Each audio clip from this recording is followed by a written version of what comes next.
History remembers kings and killers. This series is about the latter. 4 of the most horrifying cannibal killers in modern history. Jeffrey Dahmer, 17 bodies, skulls in the fridge. Stephen Griffiths filmed his murders with a crossbow. Yoo Young-chul hammered 20 victims to death. Alexander Bychkov wrote a diary after eating human flesh. Their crimes weren't discovered for weeks, sometimes months. By the time police arrived, the room stank of blood and rot. What they found inside didn't look human anymore. But what they confessed was even worse. Let's start with the man who called himself the Crossbow Cannibal and filmed the moment he killed. 19 survivors, 12 fatalities, 3 documented cannibal murders. In May 2010, Bradford's most unlikely serial killer was unmasked. Stephen Griffiths, 35-year-old criminology PhD student, took the lives of 3 women, dismembered them in his bath, ate parts of their bodies, and dumped the rest in sacks into the River Aire. But what truly branded him the Crossbow Cannibal was what happened next. Security camera footage showing Griffiths pulling a crossbow from behind a victim's body, looking into the lens, and declaring coldly, "I am the Crossbow Cannibal." That single moment captured everything horrifying about him. Brutality, planning, and a disregard for being caught or for dignity. Griffiths lived in Bradford, a former industrial city already yearning for renewal since the infamous Yorkshire Ripper terrorized prostitutes decades before. Housed in a former Victorian textile mill known as Homefield Court, he was more than just another face in the neighborhood. He held a psychology degree, worked on a criminology PhD focusing on 19th century murders, and spent years studying the minds of serial killers. He devoured books and case files on Bundy, Sutcliffe, Dahl, Ripper. He wasn't just curious. He was preparing. Despite living in a city already marked by violence against sex workers, Griffiths chose to prey on them. First, he courted them, helped with laundry, meals, even gave shelter. He seemed harmless, even kindly. But with the crossbow in hand, his act turned malevolent. Through these relationships, he earned trust, and then he struck. 3 women, Susan Rushworth, Shelley Armitage, and Suzanne Blamires, each vanished over 4 months. On a rainy April evening in 2010, Susan Rushworth took her last fares. The phone records show her final call, not to family, but to a drug dealer. Investigators at first believed she was caught in the ongoing cycle of addiction. It wasn't until pieces of bone were found near Homefield Court that hope died.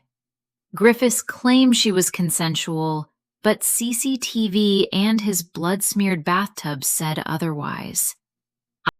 "I killed her with a hammer," he later admitted. It was a shock. The first glimpse of a killer abusing both trust and proximity. Next was 31-year-old Shelley Armitage. Addicted and entrenched in Bradford's sex work scene, she had a turbulent lifestyle with a known criminal partner. She had enemies, but that didn't save her. Shelley walked into Homefield Court in late April. Griffiths held her captive. Investigation later uncovered video of her naked in the bath, bound to his bed, a chilling remix of sexuality and violence. Police only realized something was wrong when her family reported she vanished, but her body was gone. Next was 36 April. On May 22, 2010, Bradford's horror peaked. Suzanne Blamires fled her solicitor's office in fear, only to enter Homefield Court. Griffiths followed, raised the crossbow, fired a bolt into her head, and dragged her limp body inside. What came next stunned investigators. He pulled the weapon into the frame of the camera, posing like a trophy. The footage was grim proof of a killer unafraid of exposure. It was more than murder. It was open threat, a killer's exhibit.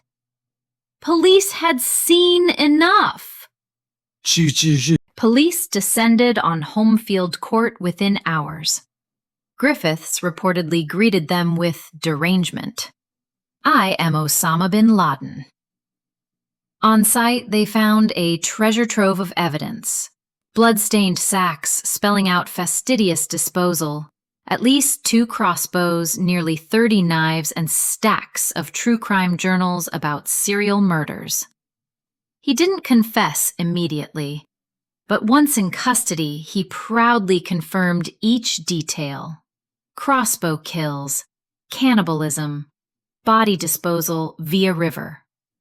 He laughed, spoke clinical details, and insisted it was progress for human evolution. He was not hiding, he was teaching. During trial transcripts, Griffiths' demeanor never wavered. Calm, articulate, horrifyingly candid. He wasted no time on excuses. He was a man who recognized his actions and owned them. He looked at jurors matter-of-factly as he explained why he chose prostitutes. They're underrepresented when reporting missing, he calculated, and how he cataloged flesh samples. He described taste, texture, treating the body tissue as data, not flesh. He was sentenced to life imprisonment with a minimum of 40 years. But the prison sentence was only part of the story. The painful question remained, how many more victims lay unidentified? Excavation of storage revealed sections titled Victims and Pending. The police found parts of at least 2 unidentified people, lesser-known targets possibly spared only because Crossbow misfired or bodies decomposed beyond recognition. One homeless man came forward. He said he walked past the door at Homefield Court during an argument. He saw Scarlett's blood on the ground, heard the sounds of killing. Police initially dismissed him. By the time they circled back, suspicion solidified too late. Stephen Griffiths thought he was Bradford's grand finale. In reality, he was merely a grim sound check. The Crossbow cannibal whispered his existence, and the real monsters were about to meet roar louder. Jeffrey Lionel Dahmer, known as the Milwaukee Cannibal, murdered 17 men and boys between 1978 and 1991, torturing, dismembering, and in many cases, engaging in necrophilia and cannibalism. His crime shocked the world not just for their horror, but for the horrifying ordinariness of the man behind them. Cheerful, reserved, polite. The true shock came when police found severed heads in the fridge, hearts in plastic bags, and a museum made of bones. He boiled skulls, posed bodies for photos, and even tried to eat flesh to make victims stay with him forever. It wasn't frenzy, it was ritual. It wasn't madness, it was method. Born May 21st, 1960 in Milwaukee, to Lionel and Joyce Dahmer, Jeffrey was the oldest of 2 boys.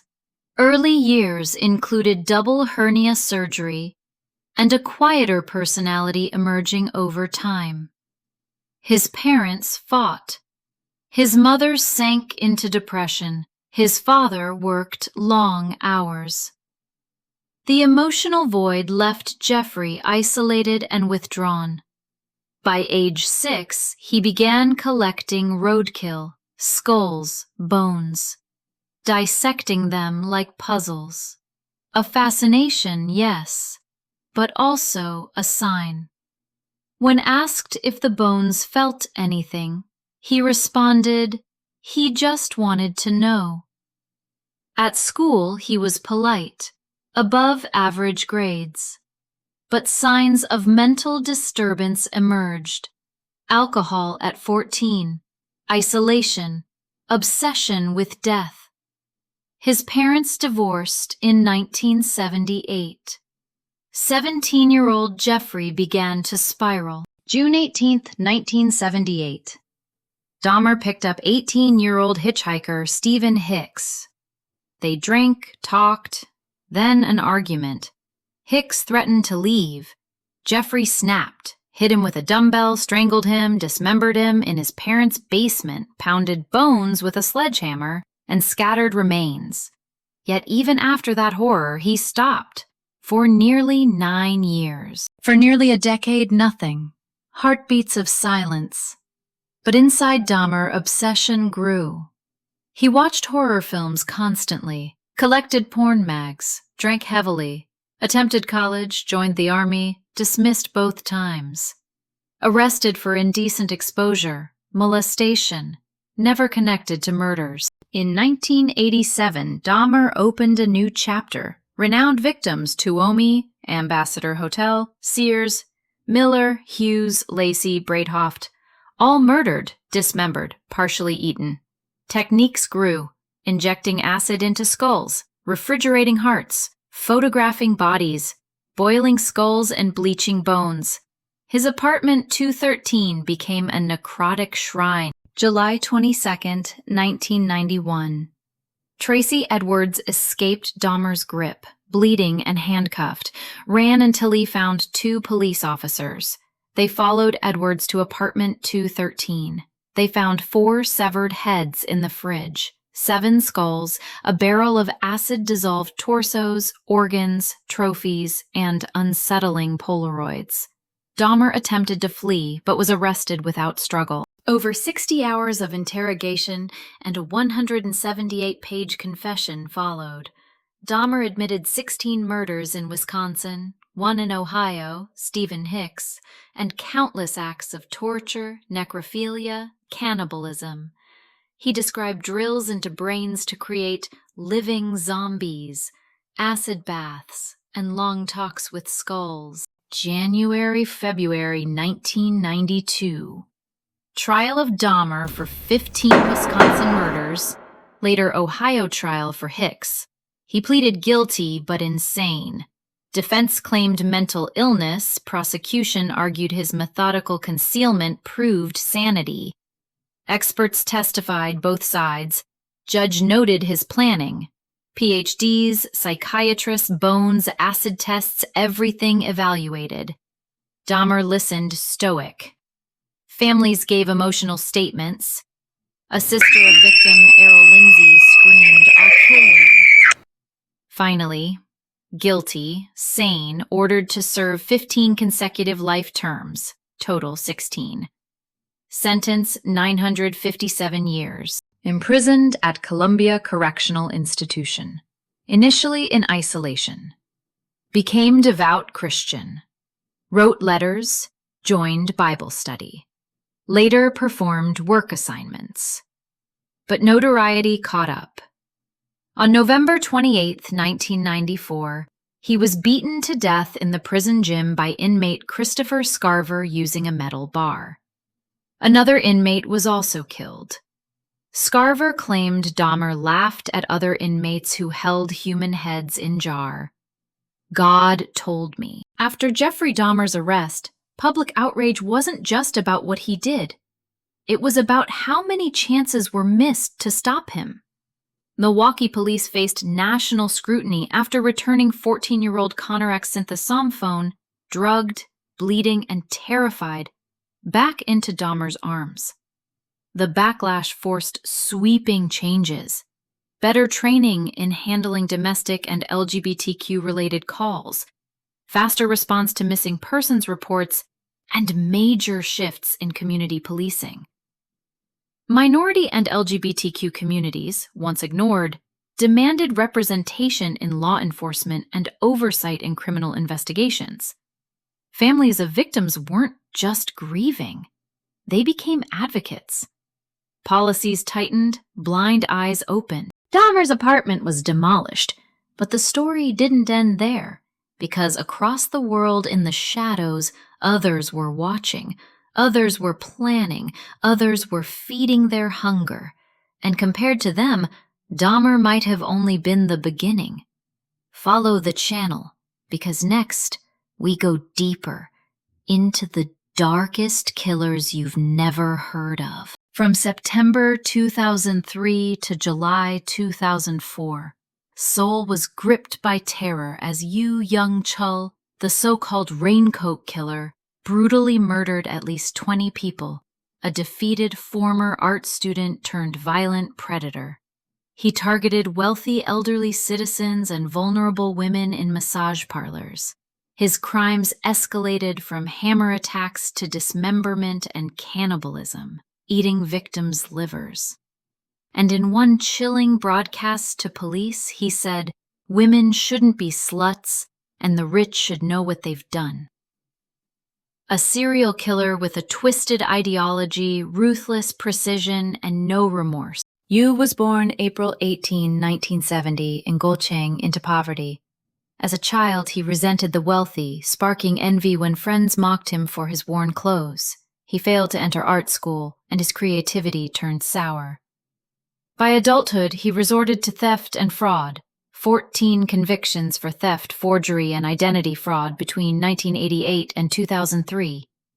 In 2000, he attacked a 15-year-old girl and served 3.5 years.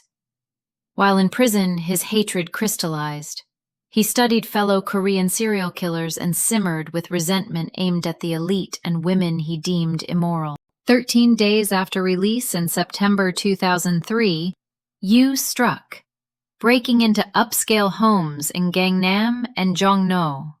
His first victims, 72-year-old Professor Lee Daeok-soo and his wife, beaten brutally with a hammer. No theft, no mercy, just violence. Over the next months, he murdered several elderly across wealthy neighborhoods, sometimes burning homes after to cover DNA evidence. An elite under siege, gunfire replaced with hammer blows. By spring 2004, Yoo changed targets, massage parlor workers and sex workers. They disappeared quietly, no headlines. Society didn't care. He lured them, beat them in his apartment bathroom, then dismembered and buried their bodies along Bangwon Temple's hills. What horrified detectives later? He admitted to eating their livers and dressing their heads with tape or string. On July 15, 2004, Yoo used a victim's cell phone to arrange another pickup. Massage parlor employees sensed danger and alerted police. An officer left too soon. Yoo walked in, almost free, but workers tackled him and restrained him until backup arrived. He then allegedly faked a seizure to slip from custody but turned himself in 12 hours later. He would claim, "I am intelligent with a high IQ. I could have gotten away." In custody, Yoo admitted 20 murders, later saying perhaps 26. He explained motives: hatred for the wealthy and slutty women. During televised interrogation, he said, "Women shouldn't be sluts, and the rich should know what they've done." He confessed to cutting out organs, mutilation, burying, and even practicing on dogs to perfect his killings. In December 2004, Yoo faced trial and received the death penalty, though South Korea had paused executions since 1997. In court, he remained stoic, unapologetic. Prosecutors portrayed crimes as psychopathic, but courts considered his ideology and detailed planning. He was confirmed guilty of 20 murders and remains imprisoned at Seoul Detention Center. Yoo's spree revealed critical flaws in police structure. Seoul's fragmented, district-based forces hadn't shared intelligence. Women's disappearances went ignored. His capture forced nationwide reforms, integrated databases, interdepartment alerts, and stronger domestic violence unit training. Public demanded better protections, especially for sex workers. Netflix's docuseries The Raincoat Killer and film The Chaser brought renewed attention to systemic failures. Public opinion shifted.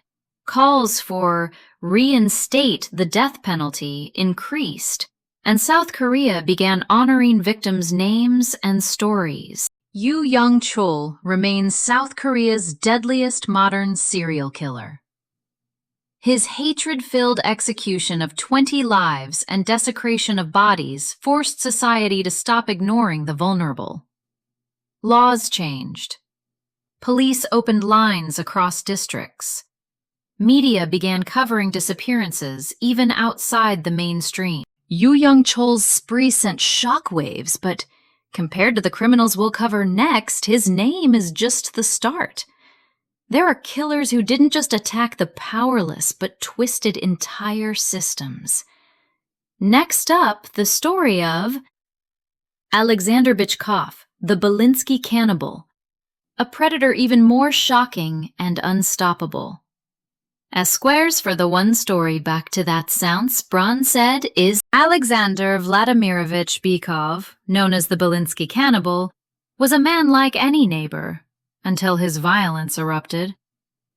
Between 2009 and 2012, he claimed to have murdered 9 to 11 men in his hometown of Belinsky, Russia. His targets were the homeless, the elderly, and the addicted, men no one cared about. After killing them, he dismembered their bodies, buried remains in his backyard or hid them in garbage dumps, and in some cases actually ate hearts and livers. The local press called him Rambo, but the diary he kept revealed the real horror. He wrote, "I will show her I'm not a wimp, but a lone wolf." That sentence alone locked him in the hall of Russia's darkest killers. Born April 1, 1988 in the Soviet Union, Alexander lived with his parents, Vladimir and Irina, on a small plot outside Belinsky. He was the eldest, raising vegetables, collecting scrap, and working to earn money. Harsh discipline came with punishment if he failed. His father's alcoholism and eventual suicide by hanging when Alexander was still young tore the family apart and left emotional scars that hardened his young mind. School ended early due to financial limitations. He briefly attended college but dropped out to care for his brother Sergei, who had suffered a debilitating brain injury. Responsibility and bitterness shaped him, but didn't quell disturbing tendencies. Both brothers had been arrested for petty theft, but Alexander never stopped. Alexander had seen and standed decretion. Science is taking us fashion town, and the scene forward of Alexander said. Most of his space, a journal later found in his home revealed a chilling trigger. The end of a romantic relationship. His girlfriend broke up with him, calling him a wimp. In revenge, Bychkov wrote, "Maybe she will stop complaining and understand that I am a lone wolf." From that moment on, his internal switch flipped. He left home, embraced hunting for the weak, the invisible, and he began planning his first murder. On the night of September 17, 2009, Bychkov met 60-year-old Yevgeny Zhidkov at a local tavern. He offered him a place to stay at Bychkov's own house. Once Zhidkov fell asleep, Alexander stabbed him to death, dismembered the corpse, and buried the parts in his backyard. That same yard would later reveal several more bodies intertwined with earth and secrecy. This wasn't sloppy impulse, it was cold, studied. Over the next 3 years, Alexander killed more. Belinsky locals, homeless, elderly, alcoholics, disappeared quietly. Bodies were found in trash heaps, vacant fields, and behind grocery stores. His killing methods were brutal. Hammer blows, knife cuts, death by blunt force. He waited for summertime, when extra traces of decomposition could be masked by warm weather. He buried victims deep or transported them to distant dumps to avoid detection. In January 2012, by pure chance, Alexander Bychkov was arrested for shoplifting. Tools and cash stole from a hardware store. Under questioning, he impulsively confessed. Buried victims were in his backyard. Investigators searched and exhumed 6 corpses, matching journal entries listing up to 11 victims. In his diary, he described removing livers, hearts, and muscle tissue and even eating them. He titled one section, "Sous Chef of Death," as if proud. As police investigated, Bychkov admitted to cannibalism with deadly calm. He said, "I ate hearts and livers because no one will miss them." There was no remorse, only detached motive. He also confessed to killing a potential blackmailer, another man who suspected him and demanded money in fear. In March 2013, the Penza Oblast Court found Bychkov guilty of 9 murders and burglary. 2 more were unverified, but suspected. The maximum confirmed death count remained 9. He was diagnosed with a mixed personality disorder, competent enough to stand trial, but undeniably twisted.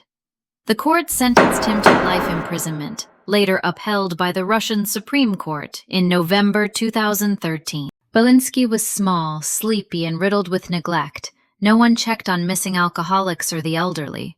After Bychkov, Belinsky authorities installed surveillance cameras, improved record-keeping for vulnerable persons, and refused to let disappearances fade into anonymity.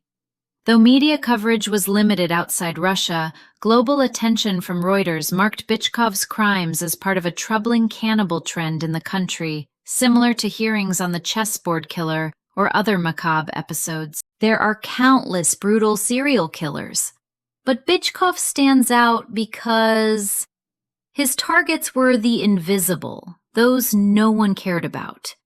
He dismembered and buried them in his own backyard. His home became a tomb. He confessed to eating human organs without shame, often labeling them as trash no one will miss.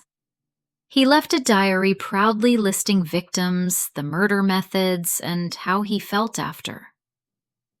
Bychkov is locked away for life, but his existence highlights a deeper fear. People who think they can disappear, and predators who expect no one will look for them. He was a loner, but his crimes were loud. The diary spoke volumes. He killed to feed anger, to show strength, to prove a point. Alexander Bychkov's murders are ghastly and methodical. But there are more lurkers in the night. Other cannibals have turned cities into graveyards. Next, we'll dive into cases more terrifying, more unpredictable, and more dangerous. The ones who hide in plain sight. By Lee Sheet, 4 Men, 4 Monsters. Jeffrey Dahmer, the calculating butcher of Milwaukee, who killed to possess and consumed to preserve. Yoo Young-chul, the raincoat killer of Seoul, who murdered the rich and mutilated women, then calmly returned to a broken system that let him thrive. Alexander Bychkov, the lone wolf of Russia, who buried his victims in his backyard and logged their deaths like trophies in a twisted diary. And Stephen Griffiths, the Crossbow cannibal, who hunted sex workers on CCTV and smiled as he confessed. Each of them operated in different parts of the world. Each of them had different motives. But all of them preyed on people they thought the world had forgotten. Homeless, addicted, poor, marginalized. They didn't just kill, they erased, dismembered, devoured. And what unites them isn't just blood and violence, it's silence. How easy it was for them to keep going. How often the warnings were ignored. How long it took for someone to finally listen. Like the video, subscribe to the channel, and follow, because next time we go even darker. The worst monsters haven't shown their faces yet.